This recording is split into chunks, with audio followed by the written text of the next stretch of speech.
Tentu kisah Ya'juj dan Ma'juj ini tidak lepas daripada kisah seorang raja saleh yang bernama Dzulqarnain. Maka sebelum masuk pada kisah Ya'juj Ma'juj, maka kita akan mengenal tentang kisah Raja Adil yang bernama Dzulqarnain ini. Dan petikan kisah ada dalam suratul Kahfi ayat ke-83. Baik, kita akan baca suratnya dulu atau ayatnya dulu, baru kita akan kisahkan seperti apa Raja Dzulqarnain dan apa kaitan beliau dengan kisah Ya'juj wa Ma'juj ini. A'udzubillahi minasyaitonirrajim. Bismillahirrahmanirrahim. Yas'alunaka an Dzil Qarnaini Qul sa'atlu 'alaikum minhu dzikra. Dan mereka bertanya kepadamu wahai Muhammad tentang kisah Dzul. Katakanlah, akan kubaca kepadamu kisahnya. Inna makkanna lahu fil ardi atainahu min kulli syai'in sababa. Sesungguhnya kami telah memberi kedudukan kepada Dzulqarnain di muka bumi, dan kami telah berikan kepada Dzulqarnain jalan kepadanya untuk mencapai segala sesuatu. Fa'atba sababan, maka dia pun menempuh jalan-jalan tersebut. Hatta idza balagha maghrib asy-syamsi wajadaha taghrubu fi 'ainin hami'atin wa wajada indaha qauman qul ya Dzulqarnain imma an tu'adzib imma an tattakhidha fihim husna. Hingga ketika Dzulqarnain telah sampai di tempat matahari terbenamnya, artinya arah barat, dia melihat matahari itu terbenam di dalam lautan yang berlumpur hitam, dan di sanalah ditemukannya sebuah kaum yang tidak memiliki agama. Kami berfirman, wahai Dzulqarnain, engkau boleh menghukum mereka atau berbuat kepada mereka. Qala amma man zalam fasawfa nu'adzibuhu thumma yuraddu ila rabbih fayu'adzibuhu adzaban nukra. Maka barang siapa yang berbuat zalim, artinya kesyirikan, kami akan mengazabnya, lalu dia tidak akan dikembalikan kepada Tuhannya, kemudian Tuhan mengazabnya dengan azab yang sangat keras. Wa amma man amana wa amila salihan falahu jazaa'al husna wa sanaqulu lahu min amrina yusra. Adapun orang-orang yang beriman dan yang mengerjakan kebaikan, maka dia mendapatkan pahala terbaik sebagai balasan, dan akan kami sampaikan kepadanya perintah kami yang mudah-mudah untuknya. Summa atba'a sababa, kemudian dia pun menempuh jalan yang lain. Hatta idza balagha matli'a asy-syamsi wajadaha tatlu ala qaumin lam naj'al lahum min dunihi sitra. Hingga ketika dia sampai di tempat terbit matahari, didapatinya matahari bersinar di atas kaum yang tidak kami buatkan sebuah perlindungan bagi mereka dari cahaya matahari.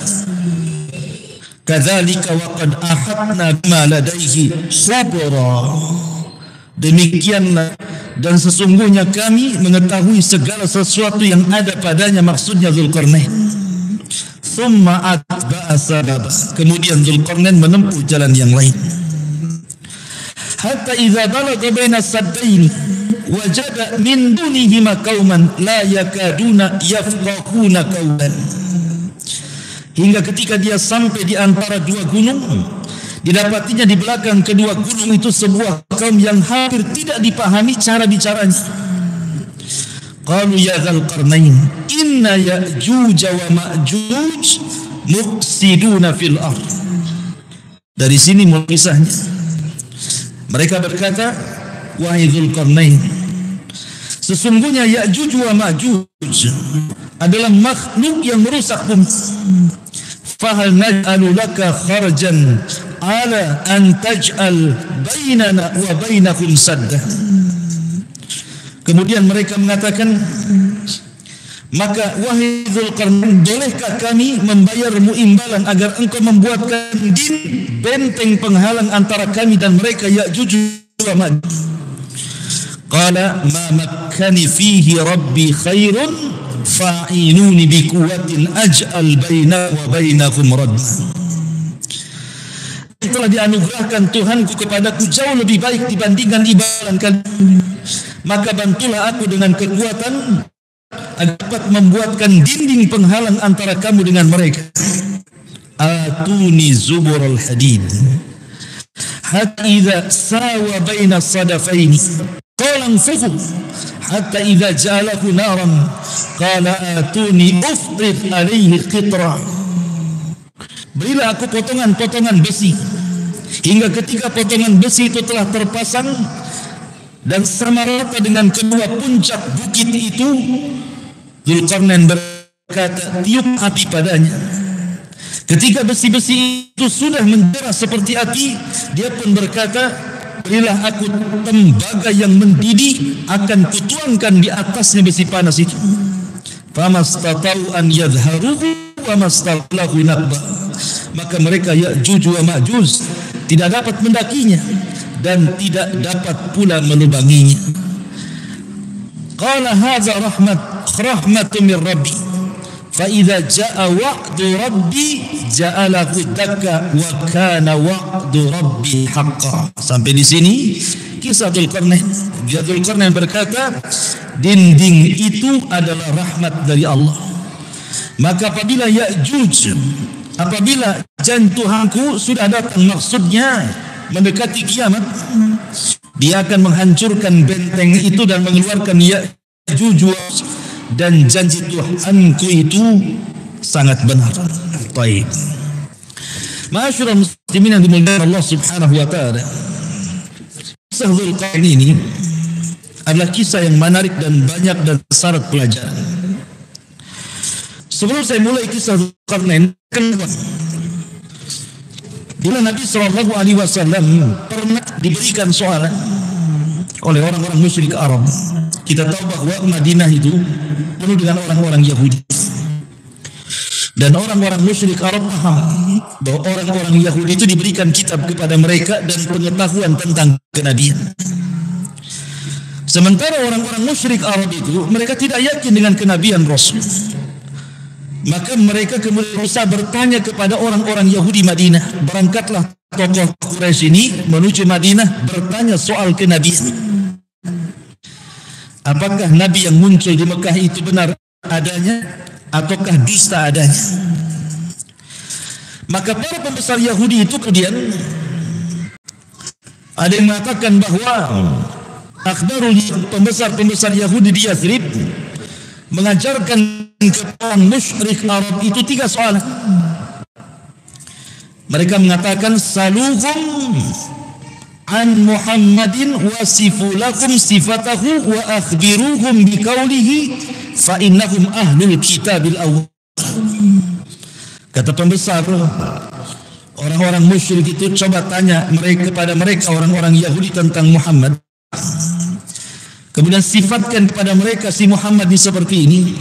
Kemudian habarkan kepada mereka tentang perkataan-perkataan Muhammad kepada kita, kepada mereka, karena mereka ahli kitab itu mereka mesti ada kepahaman soal ini.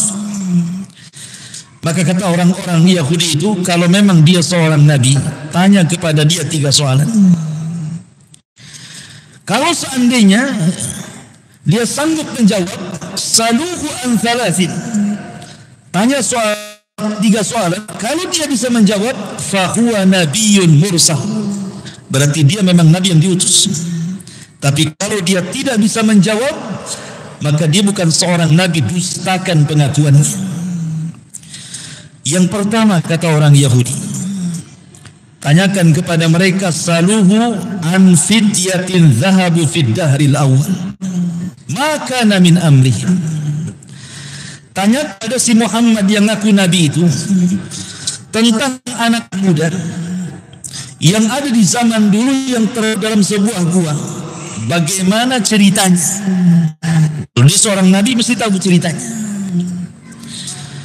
Kemudian yang kedua, saluhu an rajulin tawafin qad balagha masyariqal ardi gharibaha.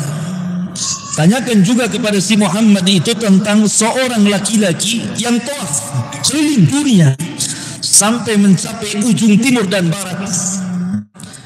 Wa makana naba'uhu, bagaimana ceritanya, kabarnya seperti apa?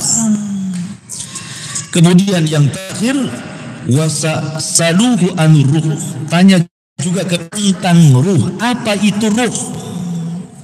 Jadi 3 soalan yang diakan orang-orang Yahudi kepada pembesar orang-orang musyrik Arab untuk ditanya kepada Rasul untuk menjelaskan kebenaran apakah dia seorang nabi atau bukan. Pertama, soal anak laki-laki atau para pemuda yang terjerembab dalam sebuah gua, bagaimana kondisi.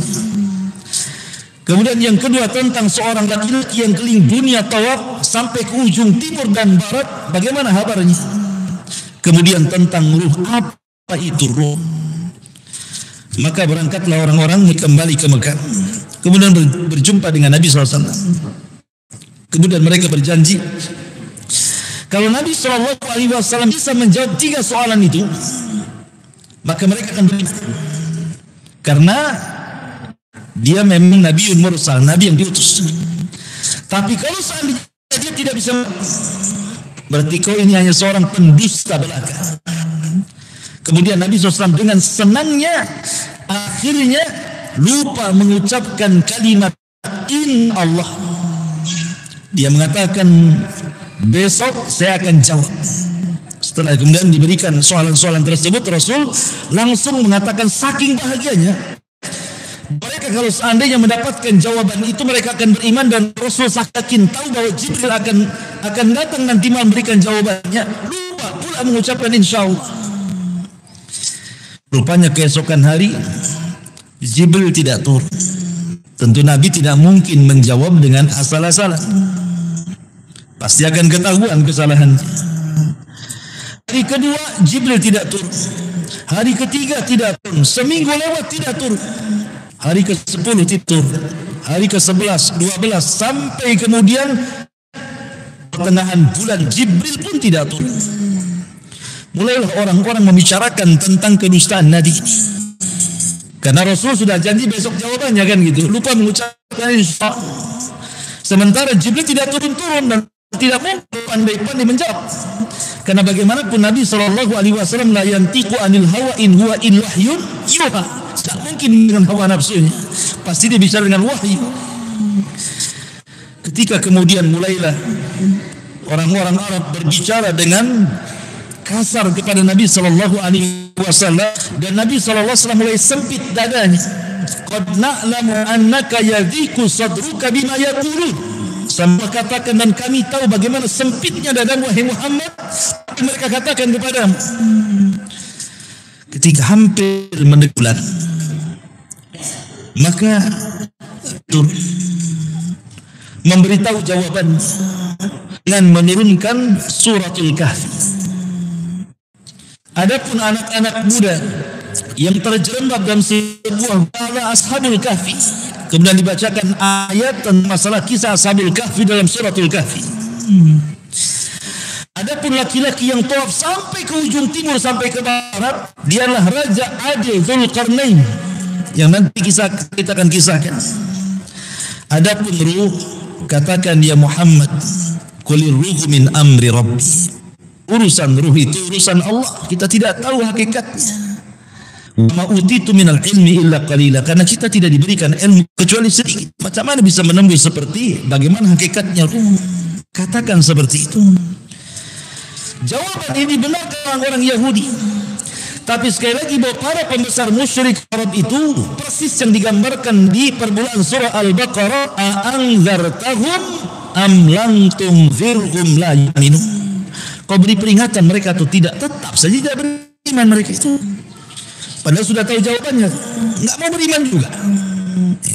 Begitulah wataknya, sifatnya orang-orang musyrik Arab.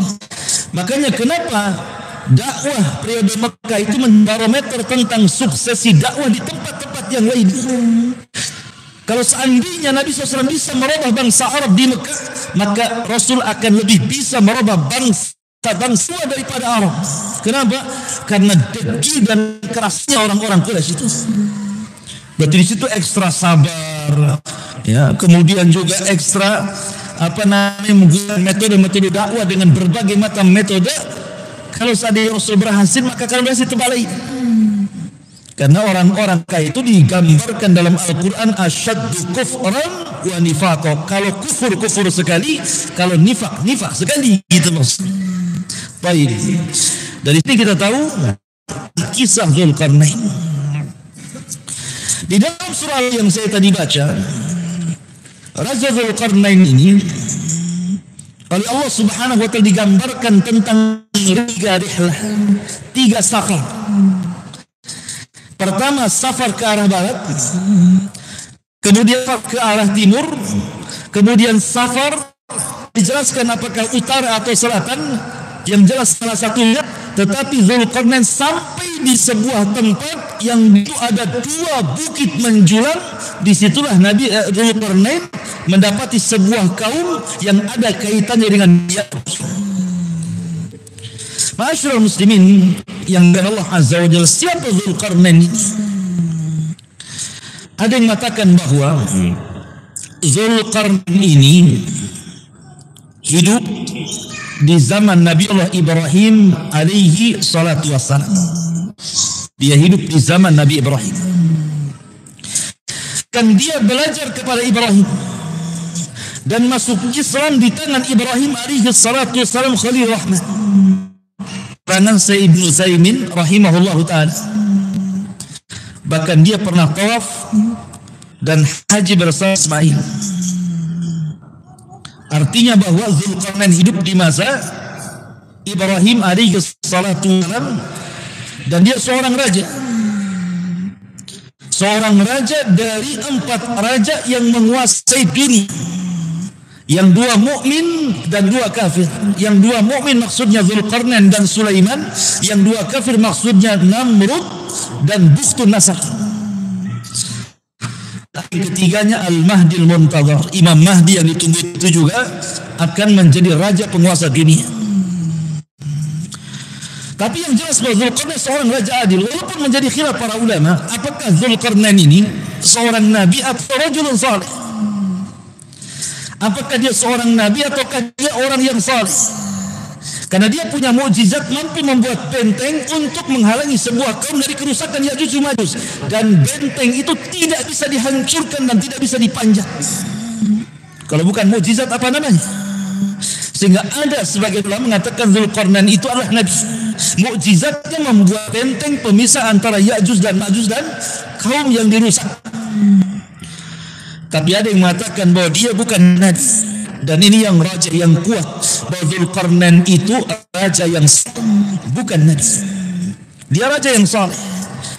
Dia mengikuti syariat Ibrahim alaihi salatu wassalam, berdakwah di atas syariat Ibrahim alaihi salatu wassalam.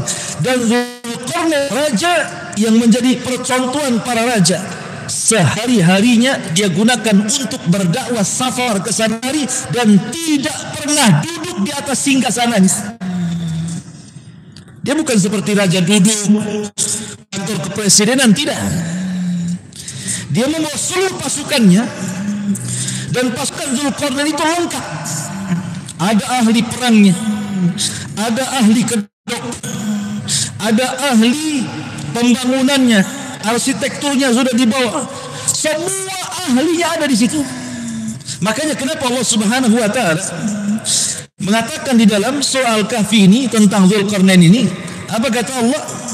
Allah mengatakan, wa atainahu min kulli syai'in sababa. dan kami telah memberinya untuk mencapai segala sesuatu, berbagai macam jalan untuk Dzulqarnain. Artinya Dzulqarnain mau apa saja dia ada. Orang mau mengobati ada dokternya, mau buat jalan ada arsiteknya, mau buat bangunan ada pemborongnya, mau buat apa saja ada. Sehingga Dzulqarnain itu jalan ke sana kemari hanya memperbaiki saja. Jadi ada sebuah kampung, ketertinggalan kampung ini, maka diletakkan orang-orang cerdas untuk mengajarkan kampung itu sampai dia cerdas. Kalau dia beriman, syaratnya beriman saja. Baik, di sini perjalanan pertama yang disebutkan dalam surah Al-Kahfi, Dzulqarnain berjalan ke arah barat. Ini yang pertama, beliau berjalan ke arah barat. Ada yang mengatakan perjalanan Dzulqarnain itu disebutkan dalam riwayat Abdullah bin Abbas radhiyallahu anhu 500 tahun. Beliau habiskan waktunya 500 tahun untuk berjalan ke barat, timur, dan ke sebuah daerah entah berantah yang di situ ada kaum yang kemudian meminta supaya dibentengi antara mereka dengan Ya'juj Ma'juj. Bayangkan 500 tahun jalan ke sana kemari. Ya, untuk apa? Untuk dakwah. Yang pertama Allah mengatakan hatta idza balagha maghrib asy-syamsi wajadaha taghrubu fi 'ainin hami'atin wa wajada indaha qauman qulna ya Dzulqarnain imma an tu'adzib wa imma an taqida fihim husna. Pertama jalan ke arah barat sampai akhirnya Dzulqarnain ini ke ujung matahari tenggelam, karena bahasanya di sini Allah Subhanahu wa taala mengatakan, lihat bahasa Quran, hingga ketika dia telah sampai di tempat matahari terbenam, artinya di ujung barat. Ya, di ujungnya barat gitu ya. Dia melihat matahari terbenam di dalam lautan yang berlumpur hitam. Antum lihat kalau kita lihat lautan matahari mau tenggelam itu, ya kan? Maka semakin menggelam kan nampak semakin hitam karena akan mengalami kegelapan, beralihnya ke malam kan gitu ya. Lah disitulah Dzulqarnain mendapatkan sebuah kaum yang tidak punya agama. Mereka tidak punya agama, tidak jelas menyembah apa. Maka Dzulqarnain pun kemudian menawarkan kepada mereka beriman kepada Allah Subhanahu wa taala. Dan ancaman kalau seandainya mereka tidak beriman, imma an tu'adzib, mereka akan dihukum, bahkan akan dibunuh. Wa imma an tattakhidha fihim husna, tapi kalau mereka beriman, maka Dzulqarnain akan memperbaiki kondisi mereka. Butuh apa kalian? Mau jalan diperbaiki, kita perbaiki. Dokter kita ajarkan, insinyur kita letakkan, pasukan kita berikan. Itulah Dzulqarnain. Kemudian setelah arah barat, maka dia mulai ke arah yang lain, kebalikan dari arah barat, dia ke arah timur. Rupanya ketika sampai di ujung timur, Dzulqarnain mengatakan hatta idza balagha matli asy-syamsi wajadaha tatlu ala qaumin lam naj'al lahum min dunihi masitra. Aneh, Dzulqarnain mendapatkan sebuah kaum di ujung timur, mereka tidak punya rumah. Tidak ada naungan antara kapal dengan matahari. Bahkan dalam tafsir dikatakan sampai tidak berbau, primitif. Jadi Dzulqarnain mendapati kaum yang sangat primitif, tidak pakai baju, tidak punya rumah. Bayangkan coba, zaman dulu gitu ya. Zaman dulu, ini kan Dzulqarnain ini berapa abad, ratusan tahun yang silam kan, ribu-ribuan kan itu. Jadi kaum yang sama sekali tidak ada sitra, tidak ada penghalang antara kepala mereka dengan matahari. Maknanya tidak memiliki naungan rumah, semacam rumah. Dalam tafsir ada yang mengatakan tidak pakai pakaian telanjang, primitif. Lah Dzulqarnain pun mengajak beriman untuk diperbaiki. Kalau mereka mau beriman, maka kehidupan mereka akan diperbaiki. Tetapi mereka kufur, makanya di sini bahasanya amma man zalam. Adapun orang yang zalim, dalam di sini artinya melakukan kesyirikan. Karena di antara makna zalim itu adalah syirik. Inna syirka la zulmun azim. Adapun orang-orang yang syirik menyekutukan Allah Azza wa Jalla, fasawfa nu'adzibu, kata Dzulqarnain, aku akan azab dia. Tsumma yuraddu ila rabbi, fayu'adzibu adzaban nuqra. Kemudian jika mereka pulang menghadap Rabbnya, mereka akan diazab lebih pedih. Di dunia sudah kuazab, di akhirat Allah azab balik dia. Zulkarnain ya. Jadi mengancam mereka. Sudah selesai arah timur barat, di sini kisah dimulai. Maka Zulkarnain kemudian arah ke yang lain lagi, apakah selatan atau utara, wallahu a'lam, karena tidak dijelaskan. Yang jelas Al-Quran yang menyebutkan 3 arah saja. Arah timur, kemudian ke arah yang lain selain barat dan timur, entah ke selatan entah ke utara. Yang jelas bahwa di sini Allah hanya mengatakan hatta idza balagha bainas saddaini wajada min dunihima qauman la yakaduna yafqahuna qaula. Ketika Zulkarnain sampai di antara 2 gunung yang menjulang, didapatinya di belakang kedua gunung itu sebuah kaum yang hampir-hampir Zulkarnain tidak bisa paham dengan bahasanya.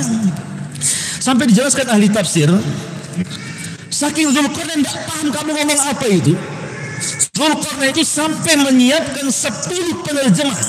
Sebenarnya disediakan 10 penerjemah itu. Maksudnya 10 penerjemah itu dari satu bahasa diterjemahkan ke bahasa kedua diterjemahkan ke bahasa ketiga diterjemahkan ke bahasa keempat, kelima, keenam, ketujuh, kedelapan, ke-9 sampai ke bahasa ke-10. Baru paham Zulkarnain, oh maunya kalian ini gitu loh. Jadi seandainya kita kiaskan di negeri kita, jadi terjemahkan dulu ke bahasa Madura, nanti dari Madura ke bahasa Padang, dari Padang ke bahasa Sunda, dari Sunda ke bahasa Melayu, dari Melayu ke bahasa Alor, dari Alor ke bahasa Flores, sampai akhirnya ke bahasa Melayu. Oh iya, saya paham. Sudah 10 bahasa itu bapak Zulkarnain. Apa maksudnya? Maksudnya adalah qalu, mereka mengatakan, ya Zulkarnaini, inna Ya'juj wa Ma'juj mufsiduna fil ardh, fahal naj'alu laka kharjan ala an naj'al bainana wa bainakum sadda. Wahai Raja Dzulkarnain, sesungguhnya kami ini kaum yang tertindas. Ada sebuah kaum perusak yang selalu datang merusak kami. Namanya Ya'juj Ma'juj, kabilah Ya'juj dan kabilah Ma'juj. Selalu datang menyerang kami, membunuh kami, mengambil tanaman kami. Mereka perusak bumi. Tolonglah, kau buatkan kami benteng antara kami dengan mereka. Kami beri upah. Berapa kau mau kami kasih? Asal kau jadikan benteng, pisahkan kami dengan mereka. Tetapi Zulkarnain mengatakan, qala ma makkaniya fihi rabbi khairin fa'iwa. Zulkarnain orang kaya. Dunia sudah ada di genggamannya, tidak perlu upah dia. Dia mau apa ada di hadapannya. Semua jalan-jalan Allah bukakan Zulkarnain. Makanya dia ketika mendengar bahwa kalau engkau membuat untuk kami akan berikan upah, Zulkarnain menjawab, apa yang telah dianugerahkan Allah kepadaku jauh lebih baik dibandingkan upah kalian. Sudah gini saja, kita kerja bakti saja, berikan kekuatan kalian, artinya tenaga kalian, bantu saya, kata Zulkarnain. Maka Zulkarnain akhirnya meminta kepada mereka besi-besi untuk ditancap di antara 2 bukit itu. Ditancap gitu ya, ditancap-tancap gitu ya, sampai akhirnya berjumpalah besi antara gunung ke gunung itu. Setelah menjadi pagar, maka Zulkarnain mengatakan, atuni zubar al-hadid, berikan kepadaku potongan-potongan besi lain. Kemudian dia mengatakan, hatta idza sawa baina sadafaini qala anfuhu hatta idza jalahu naran qala atuni ufrig alaihi qitran. Kata Zulkarnain, sekarang nyalakan api di bawahnya. Kemudian didihkan tembaga. Maka setelah tembaga itu mendidih, direbus gitu ya, kemudian dicucurkan di antara besi itu, kayak dicor bahasa kitanya. Setelah besi dicor jadi sebuah benteng. Jadi bukan adukannya itu bukan dari koral, bukan ya. Jadi langsung ufrig alaihi qitra. Jadi semuanya besi dan tembaga isinya itu. Makanya dari sini bantahan kepada orang-orang yang menganggap bahwa benteng Zulkarnain itu tembok Cina. Kan ada yang menganggap bahwa benteng Zulkarnain itu tembok Cina. Mana ada, tembok Cina bukan dari besi, bukan dari tembaga, dan pernah rusak Iya kan? Mungkin dibom saja bisa rusak gitu ya. Ini tidak bisa dirusak. Karena memang benteng Zulkarnain ini menjadi sebuah mukjizat sampai-sampai kemudian Zulkarnain Allah mengatakan famstata'u an yadharuhu wa mastata'u lahu naqba. Maka mereka Ya'juj dan Ma'juj tidak dapat memanjatnya saking tinggi dan tidak mampu menghancurkan dan melubanginya. Artinya ini mukjizat, siapapun tidak bisa merobohkan benteng itu. Sampai-sampai Safiyah, istri Nabi SAW menggambarkan suatu ketika Rasul terkejut tengah malam dan bangun. Kemudian Rasul mengatakan, sungguh telah dekat keburukan bagi bangsa Arab. Sungguh dekat keburukan bagi bangsa Arab. Sesungguhnya benteng Zulkarnain terlubangi oleh Zulkarnain sekitar 1 dirham segini. Jadi Ya'juj Ma'juj bilang ngeker ya, Abang Karim. Ya. Jadi lubangnya itu sudah terkeker gitu kan. Tetapi mereka tidak bisa menghancurkan. Sampai-sampai dalam riwayat Ya'juj wa Ma'juj itu mereka kalau datang di pagi hari mereka untuk melubangi. Bayangkan jumlah mereka. Setelah kemudian mereka membuat terowongan menembus benteng di bawah benteng itu. Kemudian sudah taghrubus syams, matahari sudah tenggelam, maka pimpinan proyek mengatakan sudah, kita tidak usah menggali lagi, sekarang sudah malam, kita beristirahat, besok kita lanjutkan proyek kita. Rupanya ketika dari besoknya melanjutkan terowongan itu, balik lagi seolah-olah tidak pernah digali. Begitu ya. Sampai nanti di akhir zaman pimpinan mereka itu, kepala proyeknya mengatakan, ghadan nahfiru insyaallah. Kita istirahat, tapi besok kita lanjutkan proyek pembuatan terowongan ini insyaallah. Lihat, ketika pimpinan Ya'juj wa Ma'juj mengucapkan insyaallah, maka Allah jebol benteng itu. Dan ini penting mengucapkan insyaallah. Ketika Nabi tidak mengucapkan insyaallah, Jibril tidak turun-turun kan? Ini Ya'juj dan Ma'juj, makhluk yang jahat, ketika mengucapkan insyaallah berhasil dia. Menunjukkan keajaiban kalimat insyaallah. Jadi jangan lupa antum itu mengucapkan insyaallah, apalagi kalau besok datang atau tidak. Insyaallah tak datang. Bukan gitu. Kalau tak datang jangan bilang insyaallah ya, nggak datang. Maksudnya kalau bilang datang insyaallah karena kalau seandainya tidak mengucapkan insyaallah, antum yakin bisa datang. Terkadang antum ada masalah, kecelakaan atau apa, nauzubillah, kita tidak tahu. Maka segala perjanjian itu dengan masyiatullah, kehendak Allah Subhanahu wa taala. Karena kalau seandainya kaki kita bisa melangkah itu karena kehendak Allah, kalaupun tidak semua karena kehendak Allah. Maka penting seseorang mengucapkan insyaallah.